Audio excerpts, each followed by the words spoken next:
dream I know deep up my feelings for you. Watch. The headlines: off-season elections, crisis rock peace meeting, Nigeria Labour Congress strike threaten Imo poll. But before we proceed with this news, welcome to RI0USLY Latest Gist, home of news and politics. Thank you all so much for joining us on today's news.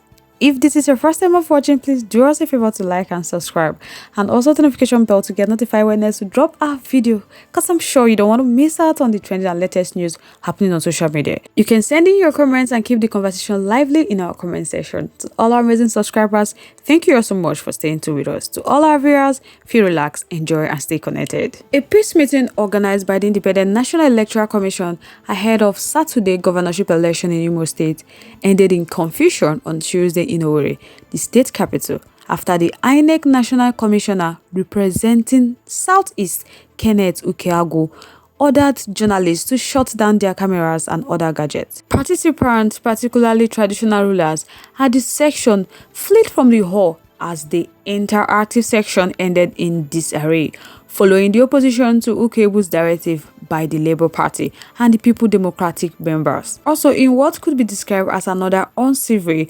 development, the Nigeria Labour Congress and the Trade Union Congress on Tuesday directed the workers in Imo State to commence a strike on Wednesday in protest against Governor Uzodimma, who is seeking a second term in office in the poll.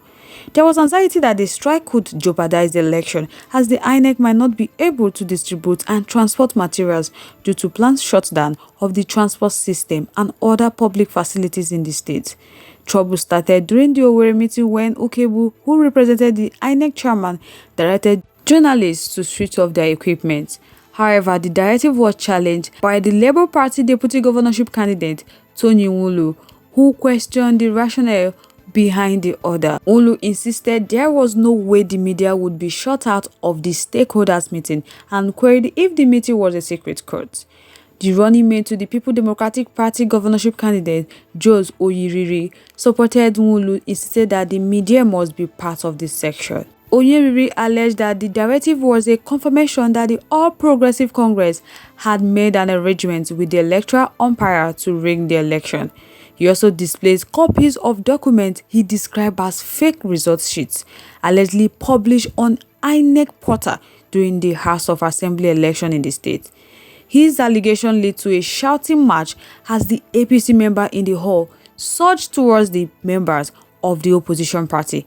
Fearing a possible outbreak of violence, traditional rulers, party leaders, and the 9 resident electoral commissioners deployed for the election flew from the hall.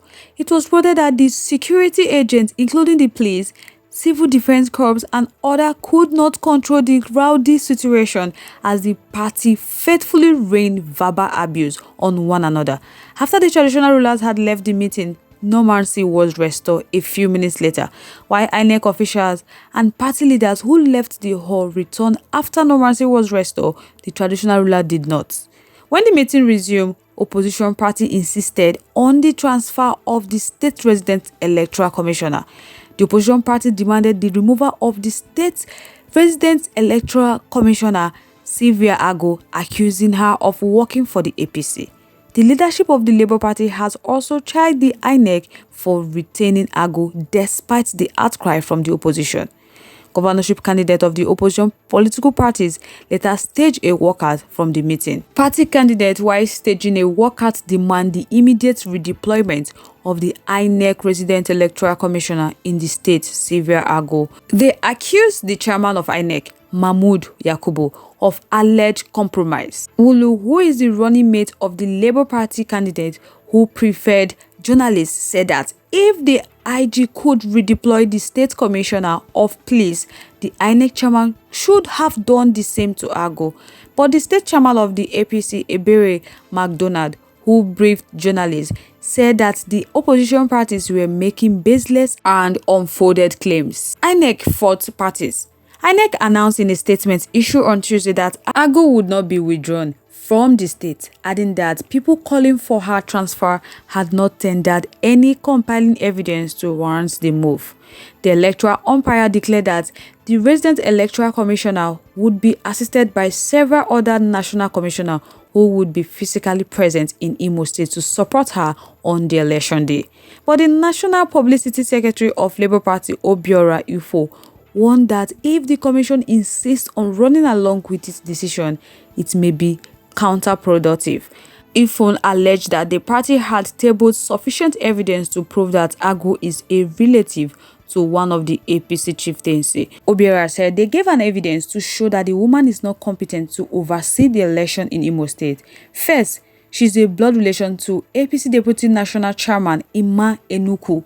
Secondly, she was at the center of the crisis the Labour Party has in Nkanu East constituency in Enugu State. So they don't need anybody to tell them that the resident electoral commissioner is completely compromised. That if the Inec refuses to remove her, it means that they are also collaborating to rig the election.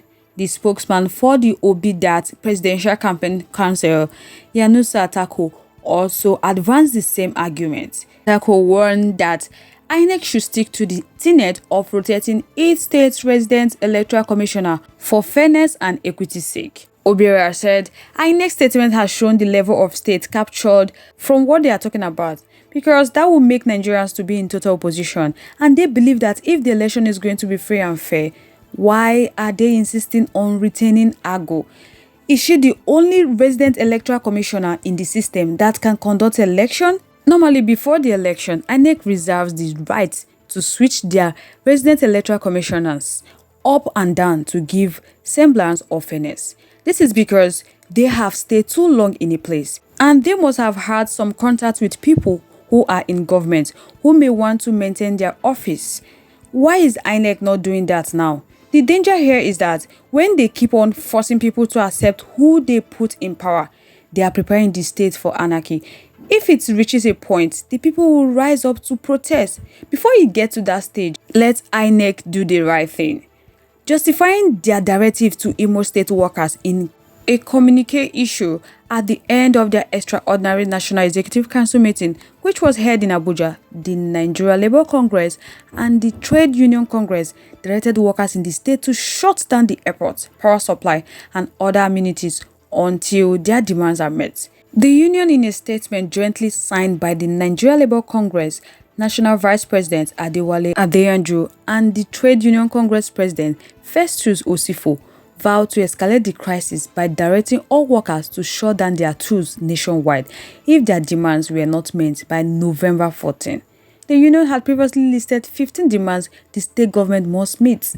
Among others, Labour had accused the state of failing to implement past agreements, failure to pay 20 months of outstanding salary arrears, declaration of 11,000 workers in the state as ghost workers, vandalization of the Nigeria Labour Congress State Secretariat, and discriminatory payment to workers. The Labour centers had also demanded the redeployment of the Commissioner of Police in the state, the arrest and prosecution of an aide to the governor who allegedly led suspected thugs who assaulted Ajaero and other Labour leaders.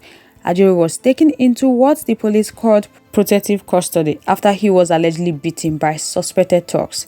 A few hours after the union expressed their intention to grant the southeastern state, a group of protesters stormed the force headquarters, Abuja, demanding the removal of the Kogi State Commissioner of Police, Bertrand Onuoha, over alleged compromise in securing lives and properties in the state. So guys, let's know your thoughts, your opinion, your contributions in the comment section. Once again, thank you all so much for staying tuned with us. We really do appreciate. On this note, we have come to the end of today's segment. Till I come your way next. Stay safe, guys. Bye.